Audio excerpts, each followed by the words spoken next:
서상목 칼럼 균형시대는 우리 사회의 다양한 현안과 문제를 냉철한 머리, 그러나 뜨거운 가슴으로 균형 있게 탐구해보고자 합니다.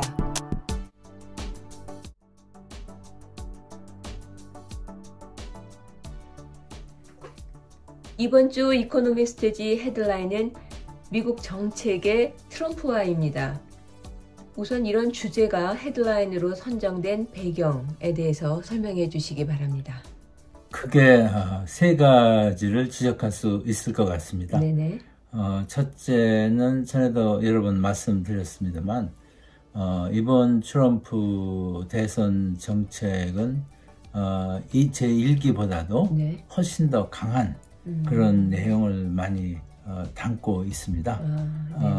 예를 들어서 모든 수입에 대해서 20% 관세를 물리고 네. 뭐 중국으로부터는 60% 관세를 물린다 이렇게 돼 있거든요. 네. 이거는 마치 경제 대공황이 있었을 때 1930년대 미국이 이런 정책을 썼는데 이게 이제 보복 관세를 불러일으켜 가지고 네. 이게 전 세계적으로 무역이 침체되고 또 경제 불황이 오는 그런 이제 전철을 밟았는데요. 이거를 뭐 그냥 또 하겠다고 그래요. 그리고 또 하나는 지금 미국에 들어온 불법 이민자들이 굉장히 많지 않습니까? 네. 이 사람들이 앞으로 못 들어오게 하는 거에 그치는 게 아니고 네. 이 사람을 잡아서 전부 다 자기 나라로 보낸다고 그래요.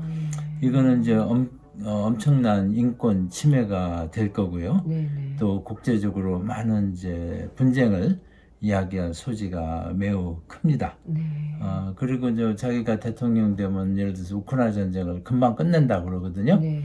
그건 결국은 이제 러시아 푸틴한테 유리한 쪽으로 정전을 휴전을 압박하는 그런 결과를 나올 거죠.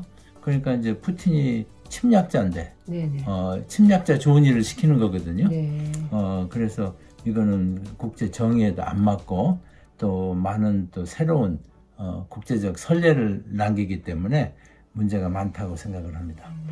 그런데 이런 이제 극단적인 정책을 주장하고 있는데 이런 트럼프가 지난번에 왜 9월 10일 날 해리스하고 TV 토론을 했지 않습니까? 예, 그때는 해리스가 이제 압도적으로 이겨가지고 격차가 많이 났어요. 그렇죠. 그래서 얼마 전까지만 해도 해리스가 당선되는 거 아니냐 이랬는데 최근에 상황이 굉장히 급격히 달라지고 있습니다. 그래서 조금 이따 이제 여론조사 숫자를 제가 제시를 하겠습니다만 굉장히 박빙, 특히 스윙 스테이트에서 박빙 상태로 보이고 있습니다. 그건 무슨 얘기냐면은 트럼프 당선 가능성이 굉장히 많다. 그래서 트럼프의 이런 이상한 정책에 대해서 우리가 관심을 가지지 않을 수 없다 이런 말씀을 드리는데요. 예를 들어서 MBC가 전국 단위 이제 여론조사를 10월 4일부터 8일까지 했네요. 그런데 48대 48 동률. 전에는 해리스가 한 5% 앞섰거든요. 이게 동률로 좀 최근에 나오고 있습니다. 그래서 이유를 이제 해리스가 이제 대통령 후보가 되고 이제 허니문 피어리드가 있었거든요. 그게 이제 끝났다 하나의 이제 해석이고요. 그리고 그 내용을 보면은 역시 이제 해리스는 흑인 젊은층 대학 졸업 백인 유권자한테 인기가 좋고요. 물론 이제 여성한테 좋고 트럼프는 시골 대학 학위가 없는 백인들 남성 이렇게 좋습니다. 그러니까 지지층이 정반대죠. 그리고 이제 ABC 여론조사는 해리스가 50, 트럼프가 48. 그러니까 약간 앞서네요. 앞서는데 아까 말씀드린 그 경합주는 49대 49로 동률로 이렇게 나오고 있습니다. 또 이제 세 번째 이유는 트럼프가 이제 굉장히 극단적인 정책을 치고 나가는데도 인기가 괜찮거든요. 그러니까 해리스가 트럼프 쪽으로 이렇게 쫓아갈 수밖에 없는 상황이 벌어지고 있어요. 그래서 트럼프 이민 정책이 뭐 워낙 강하기 때문에 해리스도 어느 정도 과거 어느 보수당보다도 보수적인 그런 이민 정책을 내놓고 있고요. 그리고 이제 해리스도 트럼프 일기에서 관세를 중국에다 관세를 많이 부과하고 또 여러 가지 세금 감면 조치를 했는데 해리스도 대체로 그걸 그대로 유지를 하겠다. 물론 트럼프는 거기다 하나 더 나가겠다고 얘기를 하고 있죠.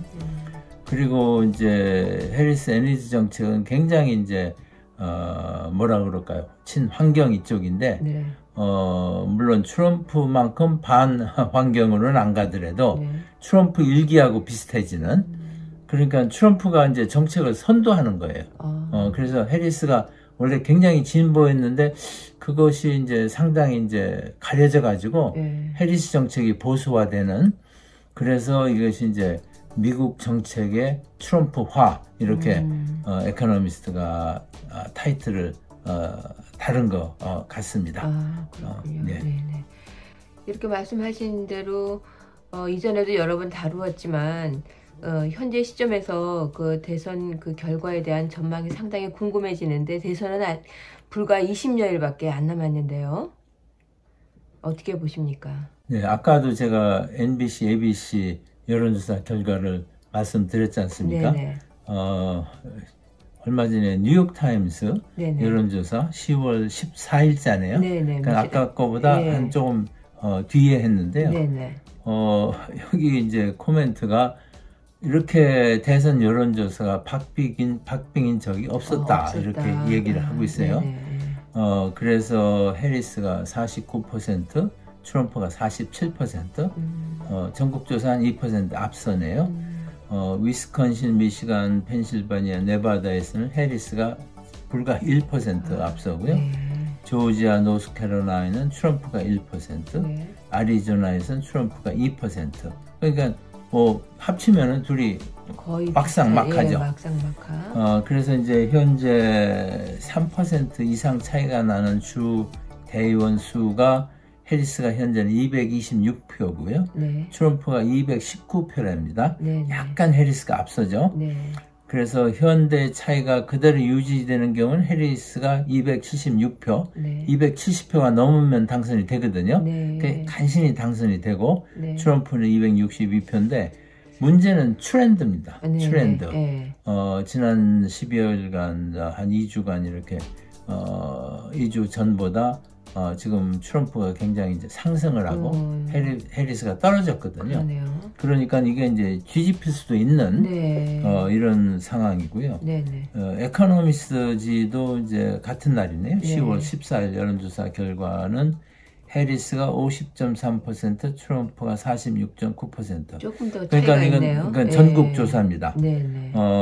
그런데 전망을 했는데 이거는 이제 아까 대의원 이런 걸 다 이제 감안을 한 거죠. 해리스 승리가 50%, 트럼프 승리가 50%. 그러니까는 자기 누가 될지 모르겠다. 예측할 수 없다. 이게 이제 에코노미스트의 현 시점에서의 전망입니다. 그래서 대체적으로 이제 해리스한테 유리한 변수는 얼마 전에 그 페더럴 리저브가 금리를 인하했지 않습니까? 그것이 여러 가지 이제 경기를 진작시키는 효과가 있을 겁니다. 그래서 그거 하나 이제 플러스 요인. 또 하나 이제 트럼프가 말실수를 많이 하지 않습니까? 그래서 앞으로 남은 기간 때 말실수를 더 많이 하면은 그게 이제 해리스한테 유리한 변수가 될 수 있고요. 트럼프한테 유리한 변수는 지금 중동 전쟁입니다. 이스라엘 네타냐후 수상이 바이든 대통령 말을 안 들어요. 지 멋대로 하거든요. 그러니까는 이제 트럼프는 약해서 그렇다. 내가 나같이 강하게 이제 그립을 잡으면은 이렇지 않을 텐데. 그래서 중동 전쟁이 해결이 안 되면은 이건 트럼프한테 유리한 국면이 될 가능성이 많고요. 또 얼마 전에 태풍 2개가 막 때렸거든요. 이것도 집권당한테는 좋은 소식이 아니죠. 그래서 진짜로 20일 후에 대선 결과를 알 수 없는 예측하기 어려운 그런 상황에 놓여 있다. 이렇게 요약해서 말씀을 드릴 수가 있겠습니다. 네, 알겠습니다. 이번 대선과 더불어 이제 하원 의원 전원 그리고 또 상원 의원 3분의 1에 대한 선거도 동시에 치루어지는 것으로 알고 있습니다. 이에 대한 전망 그리고 그 의미에 대해서도 말씀을 좀 해주시죠. 그 대선 전망이 어렵기 때문에 네네. 하원 의원 선거나 상원의원 선거 전망은 훨씬 더 어려운 것 같아요. 예. 그래서 하나 분명한 거는 두 개 다 박빙이다. 박빙이다. 네네. 그래서 현재는 지금 상원의원은 민주당, 공화당이 50석씩, 상원의원은 100명이거든요. 네. 그래서 50석씩 딱 반을 나눠줬어요. 네. 근데 부통령이 이제 결정적으로 이제 투표권을 행사하기 때문에 네. 그걸로 민주당이 이제 약간 이제 그 우위를 점하고 있고요. 네. 하원은 민주당이 지금 212석, 공화당이 220석. 그러니까 8석이 공화당이 더 많습니다. 공화당이 지금 다수죠. 네. 그래서 현재 상황에서는 민주당이나 공화당이 두 개를 다 이기기는 굉장히 어렵지 않은가. 더군다나 대통령이 되는 측에서 두 개를 다 이기기는 뭐 불가능한 건 아니지만은 네네. 굉장히 어렵다 이렇게 전문가들은 네. 분석을 하고 있고요. 네네. 에코노미스트가 이걸 한번 전망을 해놨어요. 네. 그래서 상원은 공화당이 장악할 확률이 66%. 그러니까 반이 약간 넘는다 이거죠. 네. 그리고 하원은 민주당이 장악할 확률이 61%. 이것도 반을 넘죠. 50% 넘지 않습니까? 네네. 그래서 에코노미스트는 상원은 공화당이 그리고 하원은 민주당이 이길 것이다. 이렇게 이야기를 하고 있습니다. 네. 특히 이제 민주당이 상원에서 질 것이다라고 하는 거는 네. 현재 아까 34개 석이 이번 투표를 한다고 그랬는데 네. 그 중에 과반이 넘는 23개가 민주당입니다. 네. 그러니까 더 많은 의석을 지켜야 되죠. 네. 그래서 이제 지금 차이가 없지 않습니까? 네. 부통령 빼고는. 네. 그러니까는 이게 이제 깨질 한두 석이 이를 가능성이 있다 이런 얘기죠. 네. 그리고 이제 그 하원에서 민주당이 우세할 거로 얘기하는 사람들은요. 네. 캘리포니아가 인구가 많기 때문에 네. 하원 의석이 굉장히 많거든요. 근데 그 중에서도 아시아 사람들이 있는데 그리고 라틴계가 있는 데는 지금 현재 공화당 의원이 지금 현역 의원입니다. 네. 그런데 이게 지금 이제 인종 간 이게 굉장히 이제 차이가 심하지 않습니까? 네. 선거 성향의 차이가. 네.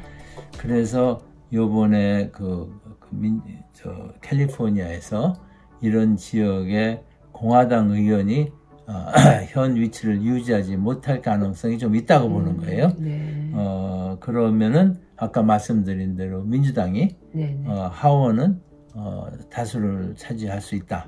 그래서 요새 보면 트럼프가 그냥 열심히 캘리포니아를 다니더라고요. 네. 그래서 많은 사람, 캘리포니아 저 민주당 동네인데 왜 거기 가서 시간 낭비하나 이렇게 생각할 수 있는데 그거는 자기 대선이 목표가 아니고요. 네. 거기 이제 하원 의원을 네. 공화당 하원 의원을 당선시키기 위해서 네. 그래서 시간을 보내고 있습니다. 아, 그렇군요. 네.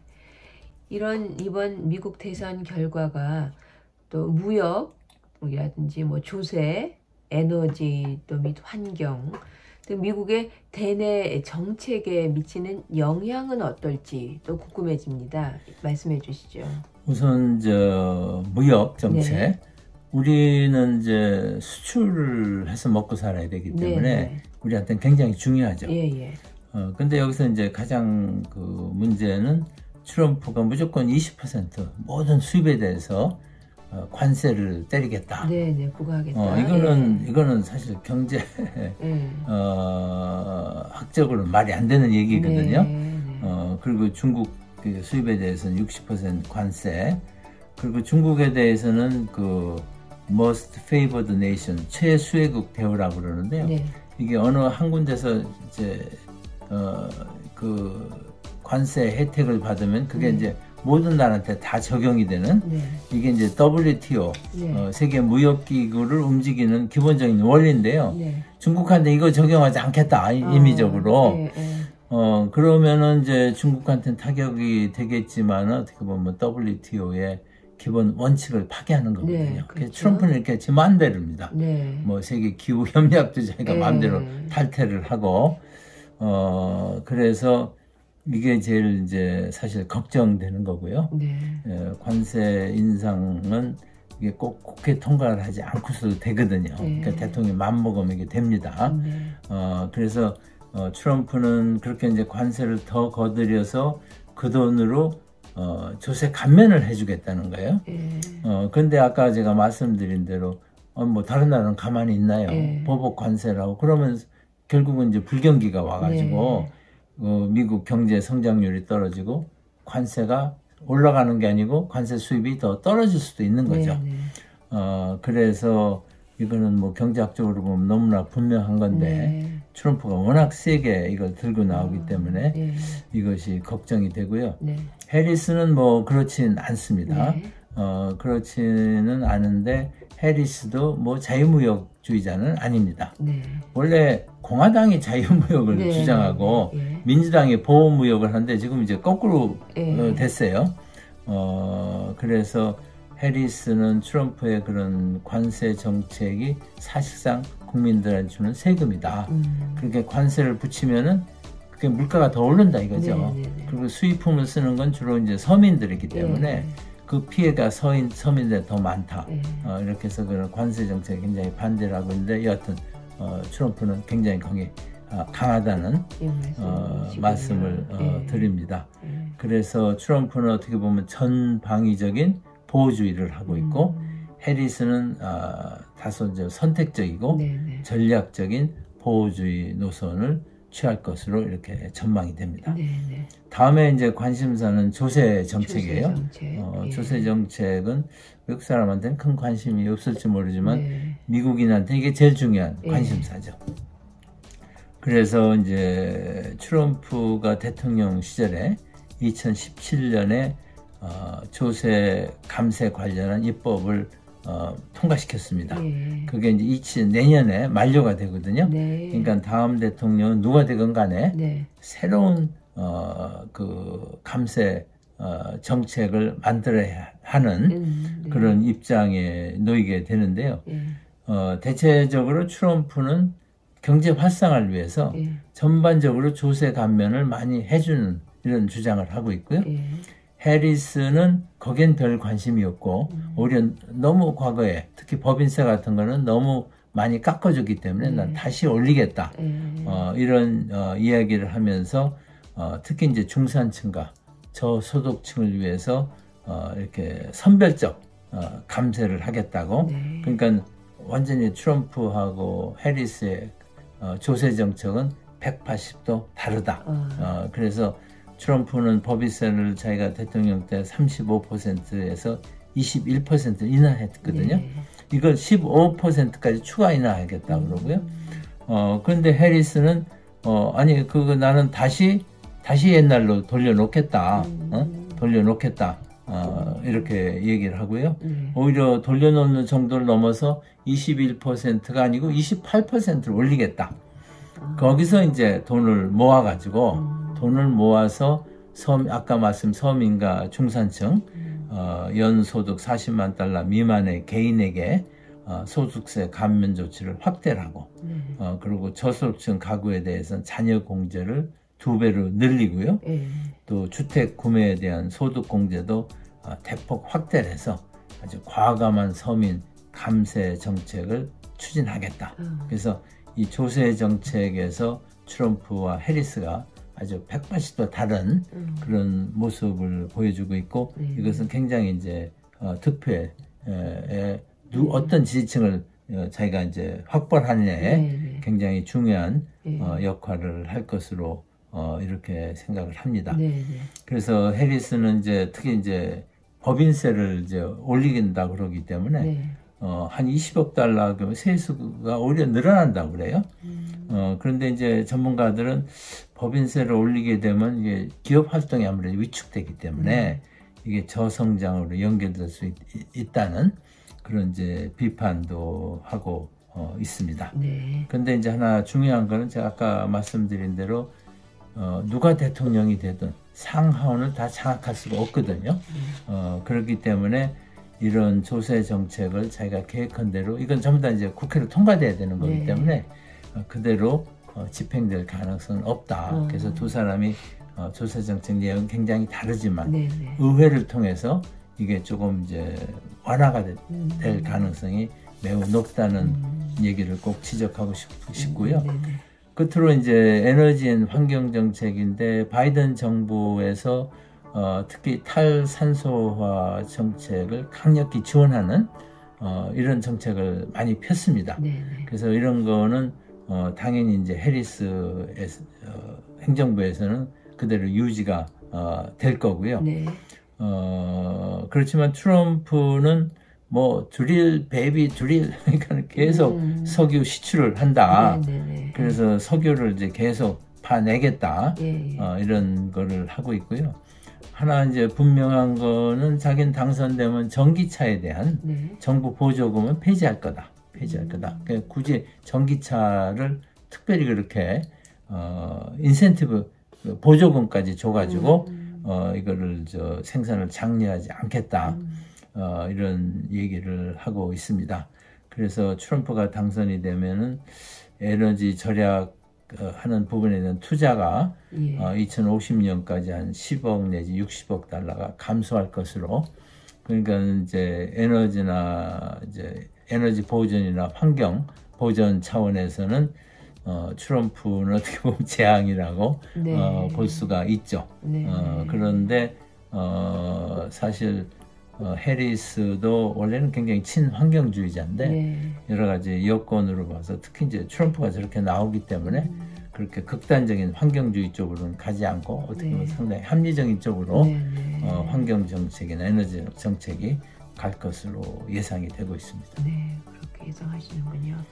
자, 그럼 이제 끝으로 미국 대선 결과가 어떻게 될지 모르지만 우크라이나 전쟁, 또 이스라엘과 이란 갈등, 또 미국 중국 갈등, 북한의 핵 등 또 외교 분야에 미치는 영향이 궁금해지는데요. 이에 대한 우리의 그 대응도 또 같이 말씀을 좀 해주시면 좋겠습니다. 전에도 제가 이제 강조를 한 것 같은데, 그 해리스와 트럼프 대외 정책은 굉장히 다릅니다. 그러니까 해리스는 가치 외교, 바이든의 그러니까 우방을 굉장히 자유민주주의를 하는 우방들, 그 유럽 국가들, 나토 회원국들, 한국, 일본 약속을 굉장히 중요시 여기죠. 그리고 이제 공산국가, 독재자 이런 사람들하고 이제 거리를 두는 그런 외교를 펼치는데 트럼프는 그게 아닙니다. 국익 우선. 그래서 뭐 자기 나라에 부담이 되면 우방도 언제든지 버릴 수 있다. 이거 뭐고요. 그 적하고도 언제든지 친해질 수 있다. 그러니까 어떻게 보면 실리에 밟지만은 이념이랄까 이런 데는 완전히 이런 걸 무시하는 이런 거라서 역시 우리는 트럼프가 되면 좀 불안하죠. 해리스는 이제 예측이 가능한데 그래서 우선 이제 몇 가지 구체적인 아이템에 대해서 말씀을 드리면 이제 소위 그 방위비에 대해서는 대체적으로 미국 여야 간에 합의가 있는 것 같아요. 방위비를 대폭 늘려야 된다. 그거는 지금 이제 방위비 이게 이제 탈냉전 시대 때 그 프레임이 만들어졌는데 지금은 신냉전이 지금 있지 않습니까? 중국이 하고 있고 러시아가 우크라이나를 침범하고 있고 그리고 또 뭐 북한이 지금 뭐 핵무기 개발로 협박을 하고 있고 또 중국이 또 자꾸 다 대만을 공격한다고 그러고 그러니까 지금 국방 예산 지금 규모의 국방 예산으로는 미국이 전 세계 거의 팩스 아메리카나 미국에 의한 세계 평화를 유지하기가 어렵다 이런 인식이에요. 그런데 이제 미국 사람들이 그런 팩스 아메리카나 그 역할을 포기하지 않겠다는 의지가 매우 민주당이나 공화당이나 강합니다. 그래서 예를 들어서 내년 방위비로 이제 바이든 행정부가 8,840억 달러를 요청해 놨는데 이것이 증액이 될 것 같습니다. 공화당은 훨씬 많이 증액을 하자 그러고 민주당은 작게 증액. 그래서 보통 이제 깎는 걸 갖고 다투지 않습니까? 근데 이제 증액을 얼마나 하느냐. 그래서 그 보수적인 공화당 의원은 현재 GDP 한 3%를 국방비에 쓰는데요. 이걸 다시 옛날에는 5%가 됐습니다. 5% 대폭 늘려야 한다. 이런 얘기를 하고 있고요. 지금 지난번에 제가 이제 북한 핵무기 얘기를 하면서 전 세계적으로 우리 이제 한반도에서만이 아니고요. 전 세계적으로 이제 중국이 이제 미국, 러시아 그 반열에 이제 끼어들고 하면서 핵무기 경쟁이 새로운 심각한 상태에 이르고 있거든요. 그래서 의회 예산처 추계에 의하면은 이런 새로운 핵무기 경쟁에 대비하려도 7,560억 달러의 자금이 소요된다. 그러니까 이제 굉장히 여러 가지 측면에서 지금 국방력을 늘릴 수밖에 없는 상황이 됐다, 이런 말씀을 드립니다. 그리고 우크라이나 전쟁은 이제 아까 말씀드린 대로 트럼프가 자기가 대통령 당장 끝내겠다 그러는데 사실 이제 끝내야 됩니다. 왜냐하면 지금 거의 3년 차에 들어서는데요. 1년 이상 지금 아무런 진전이 없습니다. 양쪽에. 그리고 이제 희생자만 늘고 있고요. 그런데 이걸 이제 무리하게 휴전을 빨리 하려고 그러면 결국 이제 푸틴 좋은 일만 시킬 수가 있죠. 특히 이제 그 트럼프는 자기가 푸틴하고 굉장히 친하다고 이런 걸 자랑하지 않습니까? 그래서 이제 그런 게 좀 이제 걱정이 된다는 말씀 드리고요. 지금 이제 이스라엘이 이제 이란하고 또 전쟁 상태로 들어갔거든요. 그래서 여기에 대해서 해리스와 트럼프 입장이 굉장히 다릅니다. 해리스는 대체로 바이든 전략을 지속할 것 같아요. 그게 뭐냐면은 이스라엘을 기본적으로 지원을 하는데 너무 무리하진 말아라. 예를 들어서 이란의 핵시설이나 정유시설은 폭격하지 말아라. 이러는데 트럼프는 무슨 소리냐. 정유시설은 몰라도 핵시설은 지금 바로 때려야 된다. 그리고 자기는 무조건 이스라엘을 지원한다. 이렇게 얘기를 하고 있습니다. 그래서 여기도 이제 말이 그렇지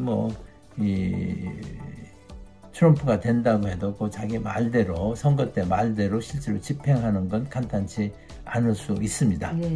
그러나 이제 이것도 이제 하나의 이슈가 아까 말씀드린 대로 이게 이제 길어지면 길어질수록 집권당한 데 불리한 이슈가 될 가능성이 많다는 말씀이고 세 번째는 이제 중국과의 관계죠. 그래서 소위 그 구냉전은 미국하고 소련이었는데 신냉전은 미국하고 중국이지 않습니까? 그래서 다음 대통령의 대외 정책 가장 큰 거는 중국 관계를 어떻게 설정하느냐.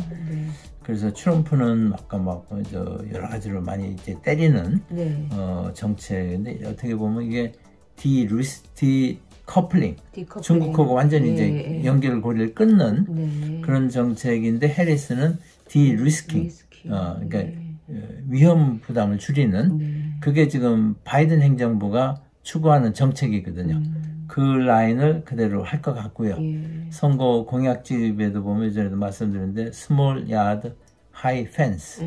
그러니까는 중국을 공격하는 분야를 좁히고 그 대신에 세게 하겠다.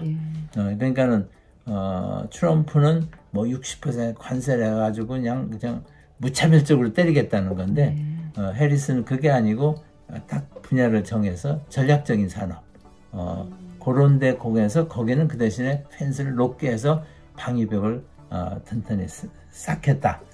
이런 조금 더 합리적이라고 볼 수 있죠. 그런 정책을 추구할 것으로 생각이 되고요. 끝으로 이제 북한 핵인데 북한 핵 문제는 지금 대선 과정에서 나오지 않습니다. 아무도 언급도 안 해요. 그만큼 이제 북한 이슈는 그렇게 중요하지 않다. 지금 중장기전은 중요하지만 단기적으로는 아니다. 이런 거 있고요. 또 하나는 지금 북한의 핵에 대해서 입장을 정리하기가 어려워진 것 같아요. 지난번에 말씀드린 전에는 북한 핵에 대해서는 완전하고 뭐 다시 바꿀 수 없는 이런 완전한 폐기 이런 걸 주제 요새 그런 얘기를 안 해요. 그리고 전에 말씀드린 대로 국제 원자력기구 사무총장이 북한하고 협상해야 된다. 그건 무슨 얘기냐면 핵 보유를 인정해주고 앞으로 더 만들지 말라는 협상을 하자는 얘기거든요. 그래서 지금 뭔가 지금 저 대선에서는 뭐 그렇게 해도 그게 이제 문제가 될 수 있기 때문에 후보들이 얘기를 하지 않는데 하나 이제 걱정되는 것은 트럼프는 기회만 있으면 김정은이하고 자기가 친하다는 얘기를 해요. 그래서 트럼프가 되면 여하튼 김정은이하고 만날 것 같습니다. 만나면 지금은 이제 핵 보유를 인정하고 그러면서 더 이것을 개발을 안 하는 전제로 뭐를 이제 풀어주는 이런 거거든요.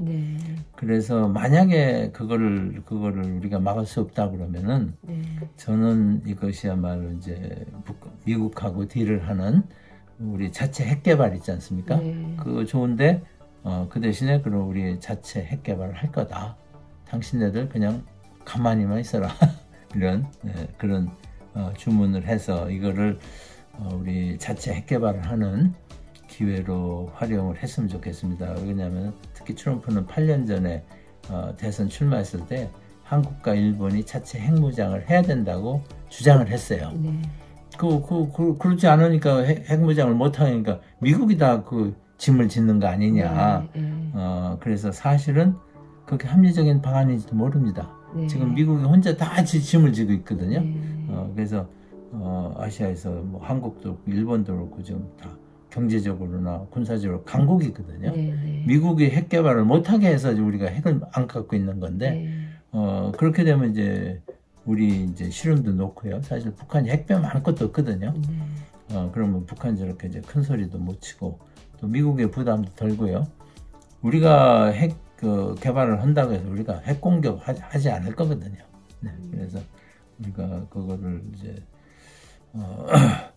얻어낼 수 있다면은 이게 전화위복의 계기가 될 수 있습니다. 여하튼 간에 지금 미국 대선은 그 결과에 따라서 경제적으로나 군사적으로나 여러 가지 측면에서 우리한테 미치는 영향이 크고요.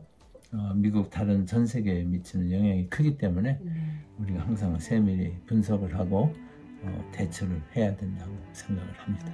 네, 알겠습니다. 오늘도 심도 깊은 전망 또 말씀해 주셔서 수고 많으셨습니다. 고맙습니다.